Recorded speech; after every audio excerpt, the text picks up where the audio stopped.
Apple mahsulotlarining qimmatligi sababi aniqlandi. Ular puldan yasaladi, ishonavering. Apple korporatsiyasi ularning mahsuloti qimmatligi borasida ko'p bora tanqid qilishgan, biroq bunga tushuntirish berilganga o'xshaydi. Ma'lum bo'lishicha, ba'zi bir texnikalar pullardan qilingan ekan. Gizmodo internet portali jurnalistlari global tarmoqda deyarli o'nlab qiziqarli voqealarni topishdi. Ularda turli yillarda chiqarilgan MacBook noutbuklari egalari optik uzatmada kelib chiqishi noma'lum bo'lgan va turli qiymatdagi tangalarni topishgani aytiladi.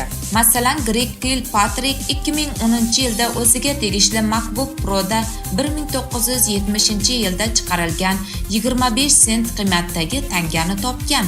Xuddi shunday qiymatdagi tanga Experts Exchange saytining Elscreek niki ostidagi foydalanuvchisi tomonidan aniqlangan bo'lsa, Macrumors sahifasi o'quvchisi 2011-yilda chiqarilgan Apple noutbugida Kanada tangasini topganini xabar qilgan. Texnika yig'uvchilari tangalarni nima uchun aynan optik uzatmalarda joylashtirishlari noma'lum.